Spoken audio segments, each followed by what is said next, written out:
আলাইকুম সুপ্রিয় ড্রাগনপ্রেমী কৃষিপ্রেমী দর্শক শ্রোতা সবাইকে সুপ্রভাত জানাচ্ছি। সকাল সকাল আমরা বাগানে স্প্রে শুরু করছি, কারণ আকাশের আবহাওয়া আকাশের অবস্থা দেখতে পাচ্ছেন যে ভালো না, আমাদের আবহাওয়া খারাপ যাচ্ছে। উপরে নিচে দিয়ে দিয়ে গোড়াইতে না, একদম উপর পর্যন্ত দিয়ে দেও। তো যার কারণে সকাল সকাল শুরু করলাম। আর আজকে আমাদের স্প্রে শিডিউল রয়েছে মোটামুটি সব বাগানগুলোতেই। আমরা গত 3 দিন স্প্রে দিতে পারি নাই। তো আমরা কী কী স্প্রে দিচ্ছি এবং এই বৃষ্টির সময় কীভাবে ড্রাগন বাগানের যত্ন করা প্রয়োজন, এই নিয়ে খুবই গুরুত্বপূর্ণ আলোচনা হবে। আশা করি সঙ্গে থাকবে। আমরা আপনাদের প্রথমে দেখাই আজকে কী কী দিচ্ছি, আর এর আগে 2টা ডোজ আমরা কী কী দিয়েছি সঙ্গে জানাবো। আজকে দিচ্ছি আমরা প্রথমে 1 নম্বর আছে অটোকপ কেয়ারের নাভারা 28 SC। এটার মধ্যে আছে অ্যাজোস্টিভিন 20% এবং সিপ্রোকোনাজল 8%। এই 20 আর 8 মিলে 28। এরপরে আমরা দিচ্ছি উইনজিম, এটার মূল উপাদান হচ্ছে কার্বনডাজিম। এরপরে আমরা দিচ্ছি সেঞ্চুরি অ্যাগ্রো লিমিটেডের সিনবেন, এটা হচ্ছে অ্যামেটিন ব্যানজয়েড। যেহেতু পূর্ণিমা শুরু হচ্ছে এই জন্য পোকার এটা দিচ্ছি। এরপর দিচ্ছি আমরা সোগান 2.5 EG ল্যামডা থাই হ্যালো থিন। এরপরে আমরা দিচ্ছি লিম্বুস,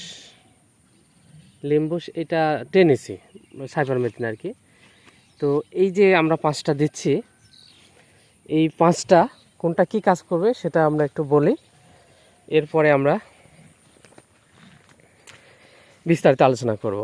এই 5টার মধ্যে নাভারা আর হচ্ছে আপনার কার্বনডাজিম গ্রুপ, যেটা এই দুটো আসলে ছত্রাকনাশক। নাভারার মধ্যে 2টা গ্রুপ আছে, কার্বনডাজিম উনি একটা, যেটা উইনজিম নামে। মোট 3টা ছত্রাকনাশকের গ্রুপ যাচ্ছে।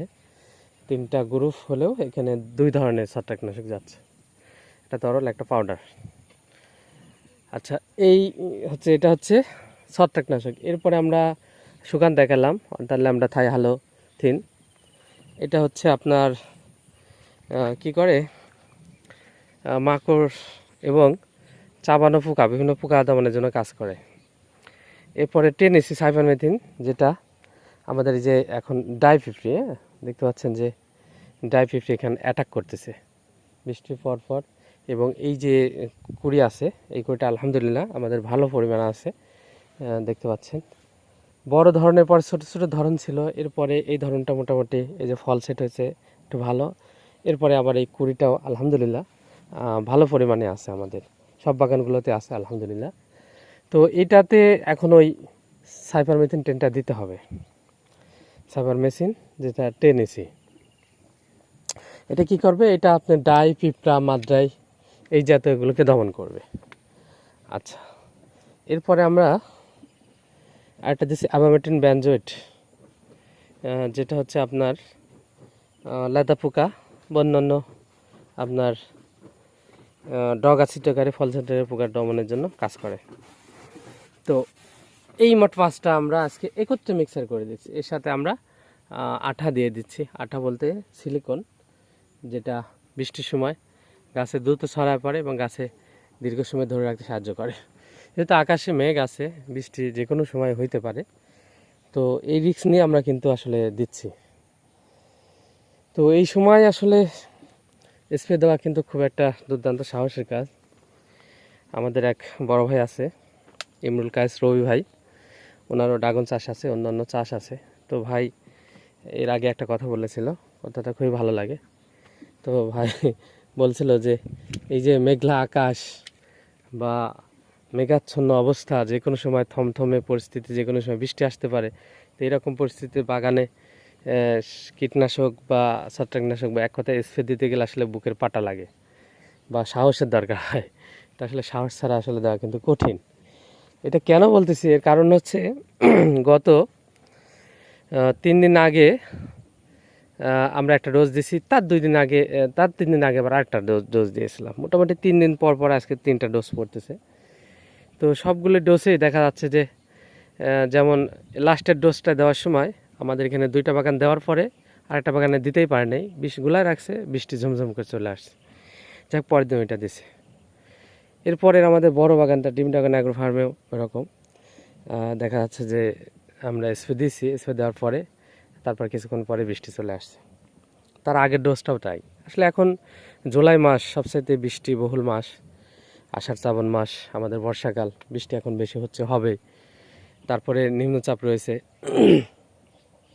এগুলো মাথায় রেখে আসলে আমাদের দিতে হচ্ছে। এখন ঘটনা হচ্ছে যে এই সময়টা আসলে দেওয়া কিন্তু আসলে সাহসের কাজ না, সাহস করে না দিলে কিন্তু আসলে সাহস না থাকলে দেওয়া কঠিন। কারণ একটা স্প্রের মধ্যে মানে কয়েকশো টাকার স্প্রে যায়, মানে এক ঢোপ স্প্রের মধ্যে আমরা যদি হিসাব করি তাহলে কয়েকশো টাকার স্প্রে যায়। এছাড়া তো শ্রমিকের আছেই, শ্রমিকের খরচ আছেই।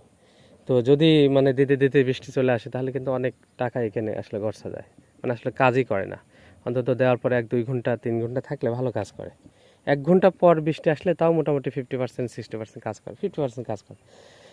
তো দর্শক, এখন কথা হচ্ছে যে আমরা কেন এত রিস্ক নিয়ে আমরা দিচ্ছি। আসলে আমরা দেখতে পাচ্ছিলাম যে আমাদের গাছে একটা ধরন আছে, আরও ধরন এখন আসবে, কারণ আসার মতো গাছের অবস্থা আছে। তাহলে এটা করতে গেলে আমাকে আসলে গাছের কি করতে হবে,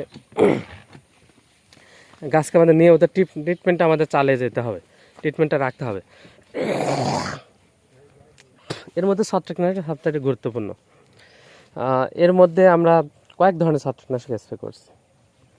যেমন আমরা প্রথমে দিয়েছিলাম হচ্ছে আপনার অ্যামস্টারটপ, যেটার মধ্যে অ্যাজোস্টিবিন ডাইফেনকোনাজল আছে, আমরা সেটা দিয়েছি, এর সাথে কার্বনডাজিম দিয়েছিলাম। তারপরে পরে স্প্রে এসে আমরা দিয়েছিলাম আপনার কপার অক্সিক্লোরাইড এবং ওর সাথে আবার কার্বনডাজিমও দিয়েছিলাম। দিয়ে আমরা কি করছিলাম যে সবে মাত্র কুড়ি, যখন এই কুড়িগুলো সবেমাত্র ফাটতেছিল ওই সময়টা দিয়েছিলাম, যেন বৃষ্টিতে বেশি বৃষ্টি একাধারে বৃষ্টির কারণে যেন এই কুড়িগুলো নষ্ট না হয়। তো আলহামদুলিল্লাহ সেটা আমাদের কাজ হয়েছে। যদি দেওয়ার কিছুক্ষণ পরে বৃষ্টি আসছিল তারপর আলহামদুলিল্লাহ কাজ হয়েছে, কারণ অধিকাংশ কুড়ি আমরা দেখতে পাচ্ছি সতেজ আছে এবং ভালো আছে, এবং ভালো পরিমাণে কুড়ি আছে। দর্শক, আমার ধারণা যে সবচাইতে বড় ধরনের পরে এইটা দ্বিতীয় বড় ধরন হবে। এই কুড়িগুলো থেকে যদি ফুল হয়, ফল হয় ঠিক মতো, দেখা যাক, আল্লাহ ভরসা। আর যে ফলটা সেট আছে এটাও মোটামুটি একটা বড় ধরন, এটা একটা বড় ধরন অবশ্যই নিঃসন্দেহে।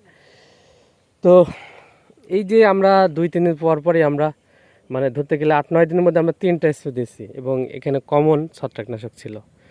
মানে প্রথমে ছিল যে অ্যাজোস্টিবিন এবং ডাইফেনকোনাজলের সাথে কার্বনডাজিম, পরে ছিল আপনার কপার অক্সিক্লোরাইড এবং কার্বনডাজিম।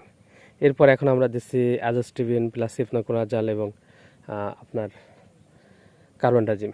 এই যে মানে গ্রুপগুলো আমরা ঘোরাফেরা দিচ্ছি, আর সব 3বারই কিন্তু আমরা একই ধরনের দেই নাই। কার্বনডাজিমটা এখানে কমন ছিল, বাট অন্যান্য গ্রুপগুলো কিন্তু চেঞ্জ হয়েছে। এর মধ্যে অ্যাজোস্টিবিনটা 2বার আসছে, কিন্তু নতুন আসছে সিফনোকোনাজল, নতুন আসছে আপনার কপার অক্সিক্লোরাইড, এগুলো নতুন আসছে, এবং সব মিলাই কিন্তু আমাদের 5টার মতো এখানে ছত্রাকনাশক গিয়েছে। কারণ কার্বনডাজিম গেছে, সিফনোকোনাজল, ডাইফেনকোনাজল, অ্যাজোস্টিবিন, কপার অক্সিক্লোরাইড, 5টা ছত্রাকনাশক গেছে এই আমাদের 5 গ্রুপের আর কি গিয়েছে এই 8-9 দিনের মধ্যে, যার ফলশ্রুতিতে আসলে কিন্তু আমরা এই কুড়িগুলো আমরা ভালো দেখতে পাচ্ছি।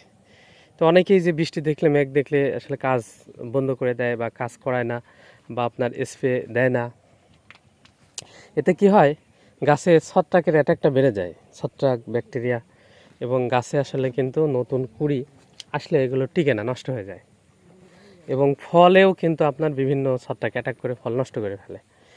তো এই জন্য আমাদের একটু কষ্ট হলেও বা সাহস করে হলেও মানে আসলে স্প্রেটা চালিয়ে যেতে হবে। যদি আমরা যেতে পারি তাহলে কিন্তু আসলে ভালো ফলাফল সম্ভব। তো আমাদের এখন এর পরের ডোজগুলো আমাদের রাসায়নিক সার দেবো। যে ফলগুলো সেট হয়েছে, আজকে 2-4টি ফুল ফুটছিল, কালকেও ফুটছিল, আর এগুলো তো ফল সেটই আছে। আমরা আগামীকালকে আমরা রাসায়নিক সার দিয়ে দেবো। রাসায়নিক সার আমরা টিএসপি দেবো, ড্যাব দেবো, এমওপি দেবো, এই 3টা কমন থাকবে। এর সাথে আর কিছু আমাদের অ্যাড হইতে পারে, না হলে অন্তত এই 3টা অন্তত আমরা দিয়ে দেবো। এরপরে আমাদের মোটামুটি পিজিআরের গুলো যাবে। দর্শক, ভিডিওটি বড় হয়ে যাচ্ছে কিন্তু খুবই ইফেক্টিভ এবং খুবই গুরুত্বপূর্ণ তথ্যবহুল আসলে ভিডিও, এই জন্য না টেনে সবগুলো আসলে দেখা উচিত সম্পূর্ণ। তো এখনই শেষ করি, মানে ভিডিওটা লং হয়ে গেছে, আর দীর্ঘায়িত না করে এখনই শেষ করি।